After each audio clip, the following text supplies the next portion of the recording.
Hey, get the plug on the phone. Hey, Tyler, get the plug on the phone. Yeah. Whoa. Please. Hands in the soap. How the faucet's running and I keep looking at you. So, we're about to talk about something very serious. Anyways, we're about to talk about the 3 church burnings, fires in Louisville, Kentucky. I think that's how you pronounce it. Is it Louisville? Is it Louisville or Louisville? All 3 of these churches burned in the middle of the night, so thankfully no one was injured, but there are more. I got my laptop right here so I can provide y'all some facts. You know what I mean? Facts! So this is what we know. 3 historically black churches in Louisville, Kentucky, within a span of 10 days, were set on fire, right? And when I first heard this story, I kind of did like a double take, because I was like, huh? In this day and age, I mean, it should come as a surprise. But to think that we're in 2019 and church burnings are still going on, kind of frightening that people are so bold. Like, and also the burning of a church. Like, what's the significance to you for the burning of a church? Like, you should know that anything you do to a black church won't wound the spirit of the black people, period. I mean, you don't even have to go as far back 50 years ago. You don't even have to go far back from the Birmingham bombing with the 4 little girls. You don't have to go that far back. 2015, Mother Emanuel, you shut up 9 black parishioners in a historically black church. So like I was saying, sorry, my camera cut off. So when I first saw this story, I was kind of drawn aback. And at first thing that came into my mind was, first I saw historically black church. I didn't see historically black churches, 3 of them, right? So I'm thinking something must have happened, like electrical or something like that, right? Because the pictures I saw kind of looked like it was wet outside, the pictures that was put up. And so I'm thinking, well, something must have happened within the church that caused the fire. But then I kept on reading, and it said 3 black churches in Louisville, not in different cities and different states, in the same city, within 10 days. Serious? Now, reading local officials say that it seems that the fires were set on purpose. I mean, well, obviously, you don't gotta be a police officer or an investigator to know that they weren't set intentionally by somebody or people within that community. And the problem that I have with that is, I mean, I'm gonna be 18 this Friday, April 12th. But I'm gonna be 18, therefore I'm gonna be able to vote in the 2020 election. But something that this country has to have is a very deep conversation about race in this country, period. And people have an issue when the topic of race comes up. And it's like, well, look, as uncomfortable as it may make you, I don't care. As uncomfortable it may make me, it may make you, it may make your parents, grandparents, aunties, uncles, cousins, sisters, brothers, nephews, nieces, goddaughters, godsons, whatever it may be. I don't care that it makes you uncomfortable. If something like race in this country makes you uncomfortable to talk about, it means that we have a problem with it, right? And the fact that people don't want to have a conversation about it really pisses me off, because the more we sweep it under the rug, the conversation about race, racism, sexism, classism, homophobia, transphobia, whatever there may be, phobias or isms, right? The more we sweep it under the rug, the bigger the pile gets and the bigger the mess is, right? And so, especially with, I think the statistic is in a year of 2017 alone, when Trump was elected, the number of hate crimes went up, I believe, 17%. And so now, what, 2 years? Is it 2 years into his presidency? Two and a half years into his presidency, hate crimes in this country have went up 70%, and that's a huge problem.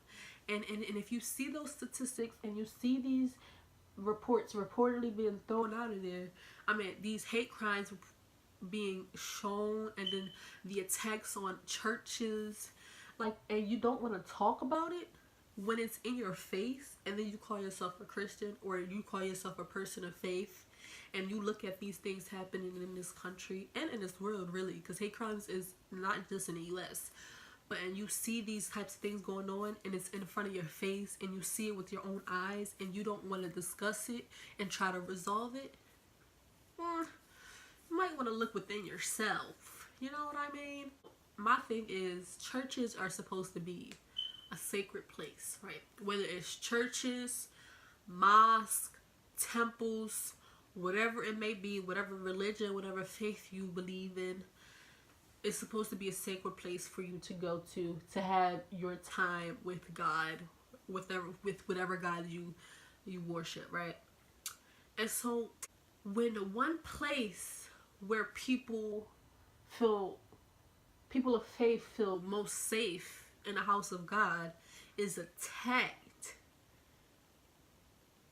my thing about that is, number one, just because you burn down a building doesn't mean that the people who gather in that building are going to be burnt down, if that makes sense.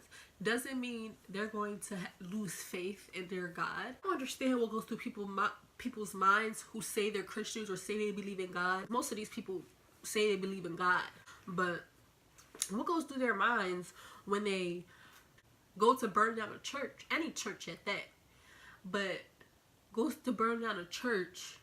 You say you believe in God, the church is the house of the Lord, and you're burning it down. So the only person that feels that way, because I'm just like, only person you're hurting is yourself.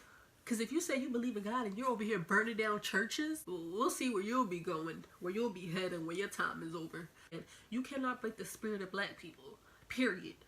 I mean, if people fail to believe, people fail to realize that. Like, it started in the 1600s, right? I believe the first slaves were brought over in 1619. Let me recheck that. Yeah, the first Africans were brought to Virginia, Jamestown, Virginia in 1619. So you start off with the taking of people from another continent, right? And then bringing them to a land that was stolen, right, from somebody else, from other people, from the natives. You talk about black people, Africans, surviving slavery. Then we have Jim Crow, civil rights. I guess you could, no, I was gonna say, I guess you could throw in the black code laws in there, but Jim Crow, you got slavery, Jim Crow, civil rights, you have white supremacy, you got the KKK, you got these bombings to churches and the violence against the black people, segregation, you got mass incarceration, underfunded schools. You got all of these things that black people in this country have had and had to go through. And you think that the burning of a church is going to stop us from doing what we got to do to survive in this country? Get out of here. Seriously, get out of here with that. And the problem that I have now is that, look, we know that the rise of this kind of stuff is going on in this country since the man in the White House was sworn in, right? The problem I have is both the left and the right is getting on my nerves. Seriously. And here's why I say the left. I mean, we all know why the right is getting on my nerves. But here's why the left is getting on my nerves, okay? I think that people who consider themselves Democrats and who are, and look, I consider myself a Democrat as well, but people who consider themselves Democrats and who are running and who are not running, who are politicians and who aren't politicians, right? I think that they're so worried about Trump, getting him impeached. First of all, can we just talk about getting him impeached? Getting him impeached ain't gonna do nothing at all, because there is hundreds of people waiting in line right behind him. What we're dealing with in this country right now has nothing to do with Trump. Trump is simply a symptom of this country. Trump, we shouldn't be surprised by the things that Trump has been able to sort of produce and say and do while being a president and a candidate, but we should be surprised in which how easy he was able to do those things, right? So Trump isn't, oh look, Obama wasn't a complete solution and Trump isn't a complete problem, because his enablers are allowing him to do and say the things that he's doing. His voters, the people in Congress, his staff. That's what I have a problem with with Democrats is, why are you so worried about impeaching Donald Trump? We need to be worried about what we're going to do in this next couple of years to sort of improve policies and get things written into policy and change some things. But when you have things like these hate crimes going on, and look, Jussie Smollett, look, he lost all respect for me, because in a country that we live in right now, to be faking hate crimes like that, knowing that people suffer from hate crimes every single day, whether that be black people, Hispanic people, gay people, trans people, whoever they may be, who's experienced hate crimes, and to fake something like that, that's not cool at all. I don't care if you black or not cool. You've lost respect with me, Jussie Smollett. But like I was saying, the problem that I have with the Republicans right now is that knowing that these hate crimes is on a rise like this, and the hate groups in this country has increased a lot as well, I just need every single politician to just say stop. Enough is enough, because the truth of the matter is, this president's rhetoric is what's causing these hate crimes, and is what's causing people who are doing these hate crimes to think that it's okay. And people are saying, Trump didn't say that. Yeah, he may have not said it directly, but he said it indirectly.